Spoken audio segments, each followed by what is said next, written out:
Hello, so I'm Tracy Murray, and I'm the Head of Curriculum for Art, Design, Creative and Information Technology.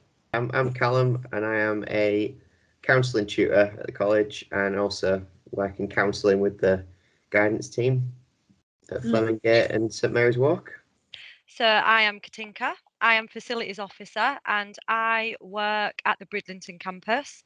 My job involves lots of different things, booking rooms, making sure everybody's got what they need, looking after the catering team, the caretaking team, the cleaning team, and just generally running the building so everybody has what they need when they need it to get the best learning experience. So hello everyone, my name is Emily Woodsman Hatfield. I am a guidance officer and I am based at the Beverley site in Flemingate. So I'm Matt Jeffrey and I am currently working as a sports tutor. I spend Monday and Tuesday at Bridlington campus, Wednesday at Beverley, Thursday at both, and Friday back at Beverley. My name is Melanie Brown. I'm the School Liaison and Guidance Services Manager here at the college. I work cross sites. Jodie, you did mention, is it Beverley, Bridlington or James, but mainly, we're saying James, mainly Beverley or Bridlington. And basically my role is as a manager is to support my team, who's a fabulous team, that provide the wraparound support for all the learners, and that's full-time learners, part-time learners, higher education learners, and there's all sorts of things that they support. Yeah. So when you were growing up, what did you sort of aspire to be? You know, when people say, when you grow up, what do you want to be? What did you want to be when you was little? I had no aspirations. That's really sad, isn't it? My mum and dad were self-employed, so I just always thought I'd just work for them. And that was as far as my aspirations went, to be quite honest. I don't know if people can tell by my voice, but I'm of a slightly more mature age. And I think actually for girls, when they left school at 16 at that age, the aspiration was really to get married. Right. and that sounds really sad when I think about it now, but I think that's what it was really. I think it varied throughout time, really. I know when I was a kid, I really wanted to be like an illustrator, and I had this big dream of going to New York and working for Marvel Comics. Yeah. Because I do like drawing and stuff. But then it kind of evolved when I became like a teenager at sixth form. I was really wanting to join the police. Right. So that was kind of like the thing I wanted to do growing up the most, really.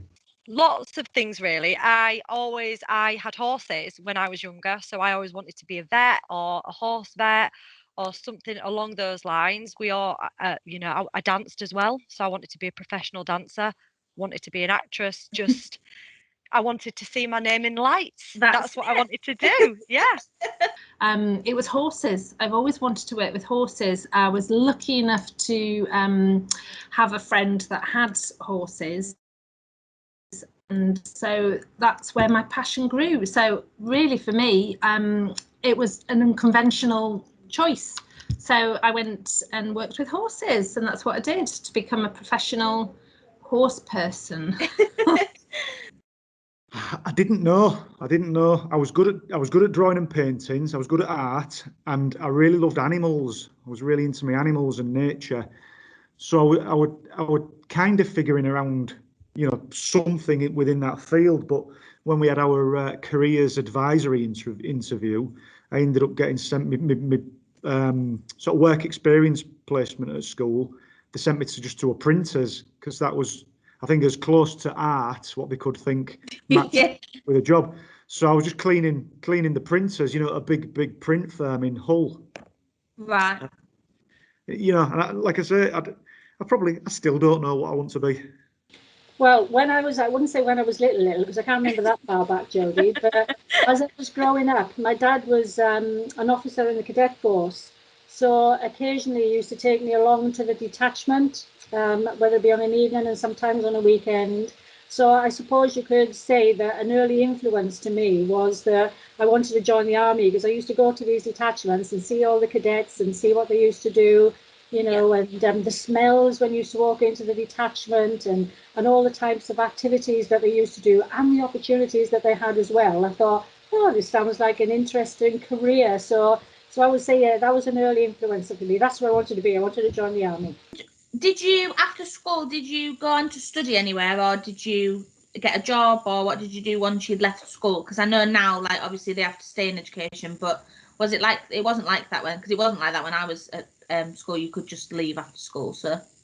Yeah, so I could just leave, but I didn't. So I went back actually to sixth form, and I did 3 days at sixth form and just knew it wasn't for me. Right. So I then came across the road and signed up on a college course at what was East Yorkshire College then. So it was a long time ago, but I did like a year's sort of business admin course. And I think, if I remember rightly, I was on like a YTS scheme. So I kind of got 25 quid a week for turning up or something like that. So it felt like I was being paid. So I did that for sort of like a year. And then, like I say, in the first question, my mum and dad being self-employed, I kind of always drifted back to working for my mum and dad. Yeah. The money was good, it was good working conditions. So, so I kind of drifted back to that. So, yeah, I did 1 year after school in college, but that was it, really. What did you study at sixth form? I studied history, IT, art and design, and English language. Right, okay, so very academic. Well, I mean, I messed up a little bit, really, to be honest. I think I'll be honest, I treat it a bit of a time to explore myself, really, I guess, looking back. So I didn't do too bad with English and history, but yeah, IT and art, I lost because they're quite heavy going courses at A level. I think I underestimated it, really. So when I finished school, my dad had been in the army for 22 years, so I hadn't grown up actually in Bridlington. I grew up overseas in Germany, so I had a bit of a difficult time when I first came over to the UK, but soon found my feet. I'm quite a confident person, so I found my friendship groups and whatnot. And for me, there wasn't really much around the town at the time that I wanted to do or wanted to pursue, so I decided to join the army. It was a way to get away from home and live a bit of an independent life, and that's the role that I chose. So yeah, it's probably not a good thing to say for coming from a careers advisor, but yeah, I left school at 16. It wasn't compulsory then to stay in education till you're 18. So I left secondary school, and all I wanted to do was work with horses. And I didn't know at the time, but my parents were like, "Oh no, what's she doing?" But I was so passionate about it, and I wasn't aware. I didn't have that careers advice when I was younger, but I just knew that's what I wanted to do. So away I went. For 2 years. I went to a place called Brackenhurst College in Nottingham, Nottinghamshire, and moved out of home and lived on site. And it was a growing up experience. So I went straight into we're talking 30 years ago now. I went into what was called a YTS, Youth Training Scheme, in engineering, and it was just something I fell into, really. I didn't have any real desire to be an engineer. It was just something that was available and something that I did. So we used to earn £30 a week. That was our salary. We went to a training centre to learn how to be engineering, and from that training centre, companies would then come along and pick up trainees to take on apprenticeships, and that was the route that I went into employment. Well, when I left school, I was waiting. I pursued that early question that you just said. I wanted to join the army, so I started applying, and I went through various tests with the army, and I was accepted. So I was just waiting to be called up. So when I left school, I wasn't really particularly bothered about what I did because I knew where I was going. But I was fortunate enough at that time to get a job, and I worked in Tesco's as a cashier while I was waiting for that phone call from the army, and that phone call took a year before I could get enrolled. Yeah. Did you go to university after that, or have you ever been to university at all? No, so my dad died actually when he was quite young. So I got married quite young, got divorced quite young, wasn't for me. Made some sort of money on some property and did a lot of travelling around. So from being sort of like 19, 20 to about 27, 28, I just sort of travelled around, moved here and there, did menial jobs really just to get me to the next sort of point of call. Lived in America for a while and sort of worked my way around America. And then sort of came back and then thought, ooh, what do I do now? And that's when my education started. Right. So came back to college, and that's when I then did my level 3s, did my HNDs and Cs, and then finished off at university, but with a year. I'm currently there now, actually, myself. You're doing it now. Yeah. So when did you start like doing a degree? Well, how old were you? I suppose technically I'd have been 26, 27, because the level 4 for counselling is like a start your degree level, and then I've just started my foundation degree last year for it. So No, never gone to university. I would have liked to have done that, but once you move away from home, things in life change. I had children. We'll probably get onto that. So yeah, I did. Like the idea of doing further education and things. I did want to do that. However, the path that I chose, I was able to work with the horses, something that I'd really enjoyed and wanted to do. Like being a vet. But didn't necessarily have the qualification. So that was the route that I sort of went into. I didn't end up going straight away. I ended up working, funnily enough, for Bishop Burton. So I would say that was my last horsey job that I had in my early 30s. And then anything with work, you do continuous professional development. So part of that was, what can we do for you? So I was lucky enough to do a computer course, so ECDL, which is a bit old-fashioned now, but that's gained my computer skills, and that qualification in itself helped me sort of in all my subsequent jobs. And I was doing some business courses as well. I don't know why, not really interested in business, but yeah, let's do it because it's free and it's a qualification. So I did that, and then on the back of that, I ended up going to university in Leeds to do a master's degree. So 2 years part-time while I was working, I achieved my master's degree. Yeah, I did. So I worked. So from my YTS engineering, I then got an apprenticeship as an engineer, and I completed my 4-year apprenticeship. I went to college 1 day a week. And got my NVQs in engineering, and then I worked for 2 years as a time served engineer. And then I thought to myself, I was outside, I was working on the docks in Hull, I was laying in pools of oil and muck and filth, and I was always freezing cold and mucky. And I thought to myself, there's more to life than this. I'm not suggesting that engineering is not a career choice to go into. It's a fantastic career with lots and lots of opportunities, but it just wasn't for me. So I went. Luckily at that time, I was playing rugby at a decent standard, and that got me a scholarship going to university to study to become a PE teacher. I've never been to university, obviously, because I've just explained. I did join the forces. However, I do have a degree. I have a BA Honours in Education and Training, which I graduated at a ripe old age. I won't tell you how old I was, but in 2010, I do have a degree, yes. Do you think that not going to university has ever held you back in any way whatsoever? Never. Absolutely never. I know that if there is something somebody truly wants to do, and it can be anything, absolutely anything in this world, there is a way to get there. So it may be, you might not get the grades at school. I didn't. I passed my English, I failed maths. I hope the bosses don't see this. I failed lots of things I did fail lots of things at school. However, when I was at school, I wasn't ready to retain and take in that information and hold it and feel that I needed to use it for anything. As I'm better able to retain information. Yes. So I feel that when I was at school, being taught something didn't stay in my brain. Whereas as I've aged and matured, when somebody tells me something now, or if I'm learning something new, I feel that I hold on to that information. So I would honestly say, no matter what, there is a long way. It might be the long way, but you'll still get there. Yeah. And actually, sometimes going the longer way is far more rewarding than taking the short way. Yeah. Each to their own. And like, is the job that you're doing now, is that sort of your end goal, or is there, other things that you want to do, or is that sort of where you want to be? I'm quite happy where I am, but yeah, I've still got aspirations to, sort of head a bit higher up the ladder. Maybe in the quality and curriculum area sort of thing. So no, I aren't quite there yet. I would say so. Yeah. It's something that when I realised it when I was 25, when I started doing like the level 3 in counselling, that was the point I realised this is what I want to do. Yeah.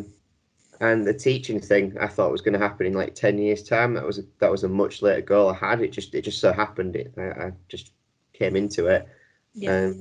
And so sometimes things just happen earlier than you predict, and that's quite nice as well, just to be able to get into stuff earlier. But I don't know where it'll lead either. I know life changes all the time. That's a big part of life. So I think sometimes you just maybe 20 years' time, I'm looking ahead thinking, oh, I could be a counsellor, but I might have gone to something else, or I might be doing it alongside something else. So I'm maybe thinking about getting like a personal training qualification and running them alongside each other, like the counselling and the personal training. So there's different things you can do. I'm really content in the position that I'm in because I'm confident that I'm doing a good job. I'm doing enough work, and I've got a really good balance of home life and social life and work life. I don't feel an overwhelming amount of pressure. So therefore I come into work feeling more confident. Is it what I want to do for the rest of my life?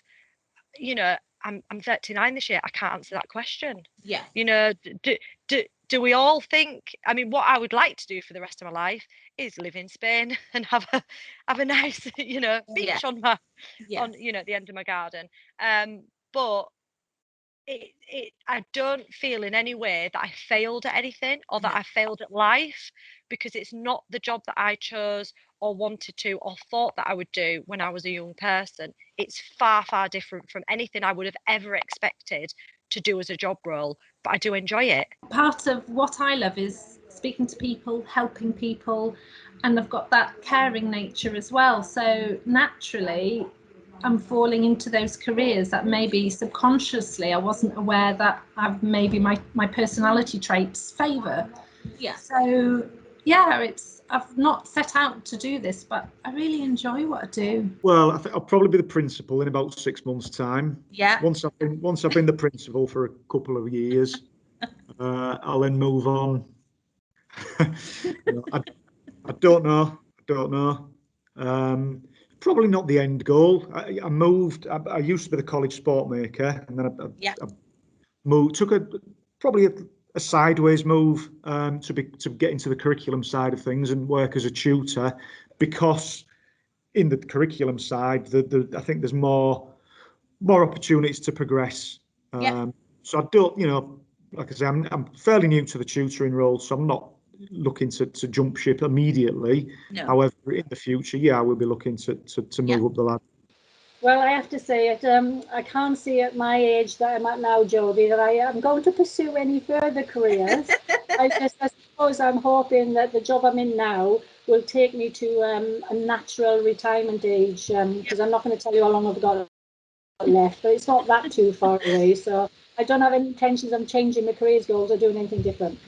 How have you sort of dealt with any setbacks or rejection of anything, sort of as you've gone through like your life, like in regards to jobs and things? Yeah, it's a hard one, isn't it? Because it's sort of been a lot of difficult times, let's say. But I'm always of the mind of, every rejection or every time you get turned around, that just opens the door to another opportunity. Yeah. So don't let it get you down. Turn around the corner. There's always something else. And, one of my little things in life is, always be nice to everybody, because you never know when you might need that person. Yeah. So, I've always said this. I've got two boys, and I've always said to them too. It's sort of like, don't ever be disregard anyone or disrespect anyone, because always be grateful for the opportunity that they gave you, because you never know later on when they might want the return or something like that. So always be nice to people. Always take a rejection as an opening of a door for something else, really. Kind of take it on the chin a little bit. It can be disheartening sometimes. I think, especially when you've worked towards something too. That's probably the worst kind of rejection you can get, because it can feel like quite a kick. So you've got to try, and I always just try to sort of look on the bright side of things, and I always have this outlook of, if it's not meant to be, it won't happen. But I think probably the worst one to deal with is when you've worked hard for something and you get rejected, which I do experience a lot working in retail, because they get you to sacrifice a lot of your time sometimes for stuff. And so that can be really disheartening when you get to that point.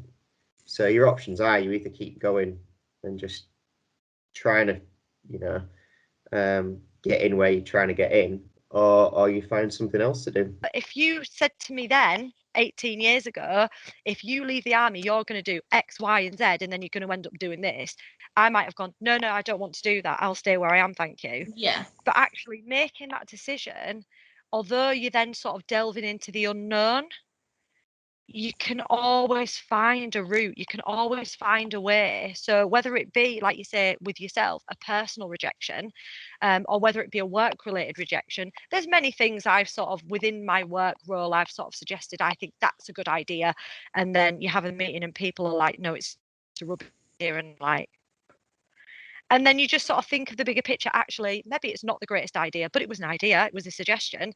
You've just got to sometimes, I think, take things on the chin and just carry on being true to yourself and who you are, and that will shine through.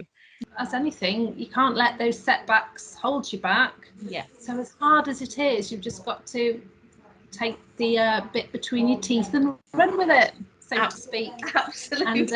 And follow the opportunities. Yes, take the opportunities where you can find. You know, we do all take note, you know, regardless of where we are in terms of employment status. You never know what's around the corner. You know, like I say, I suddenly found myself unemployed, and it did knock me confidence.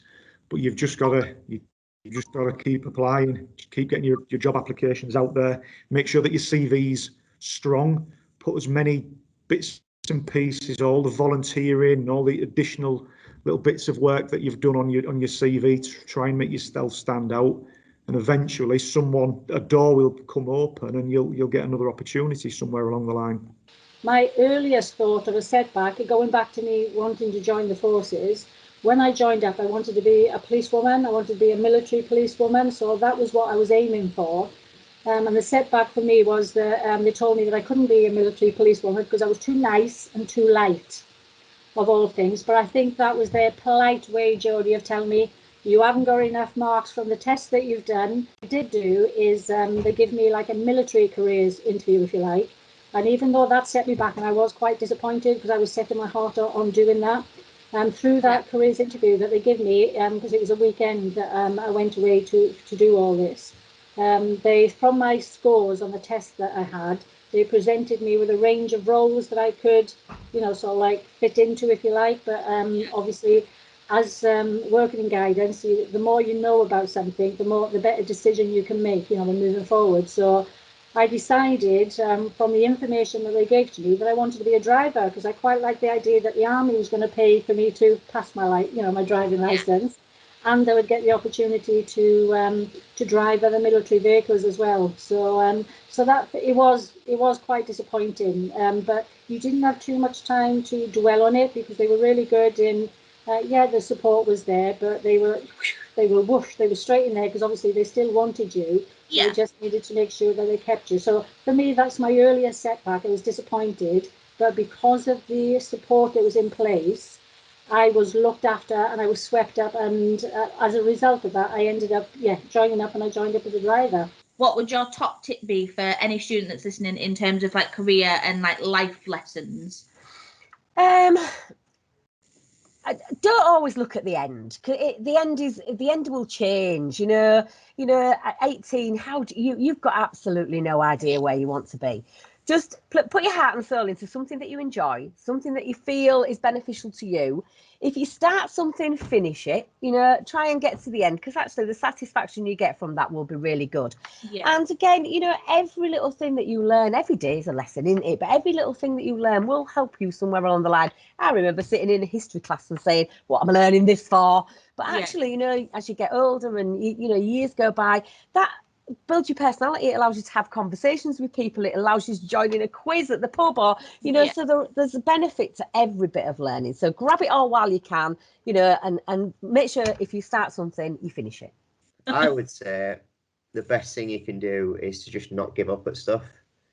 Sometimes it's good to know when to sort of stop something, but you'll know when that time comes, when you realise, like I did, that something's run its course, and you do something positive with it and try something different. But up until that point, just not giving up, because it can seem like workloads and stuff like that can really get on top of you at times. But if you just keep dragging yourself through, You know, because life's full of that. Life is. I think one thing I've learned is life is full of knocks and setbacks, and you've just got to keep on going forward with it and picking yourself up. And sometimes if that means dragging yourself to the finish line by your fingers, you know, metaphorically speaking, then that's what you've got to do. I would say always be open-minded.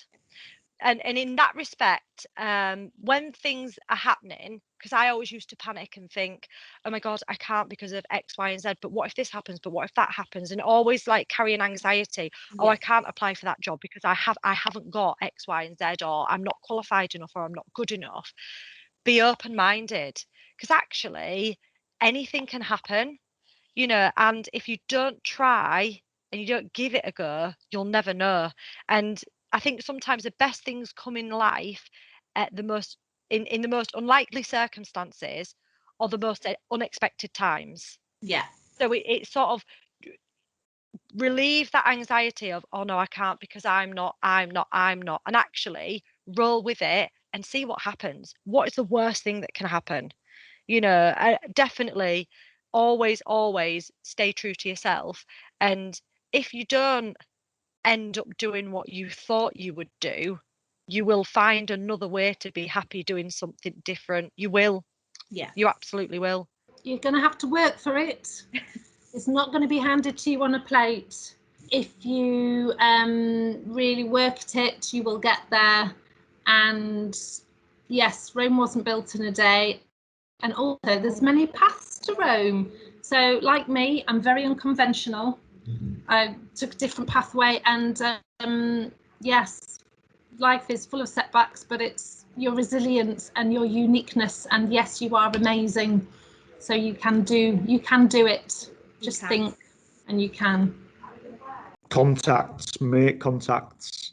Yep. So if you have a rough idea of the sort of field that you want to go into, for me, after my engineering career, my short engineering career, I was playing rugby semi-professionally, and I wanted to work in sport. So I made it my business to make as many contacts as I could. I did little bits of volunteering work, bits of coaching, bits of volunteering in the summer holidays, etc. And it's those contacts and it's those impressions that you make on people that are going to open the doors for you in future. And it's certainly worked for me in terms of working, you know, like I say, my 10-year career with the rugby league. I made a lot of contacts in that time, and I'd also made contacts prior to that, and that's what it was. Those people that you've met and those people that you've made an impression open the doors for you to then, you know, to then begin your career, if you like. I think when you think about your goal, obviously set yourself a goal, be determined. You have to be adaptable and flexible along the way, because, you know, life doesn't work in straight lines.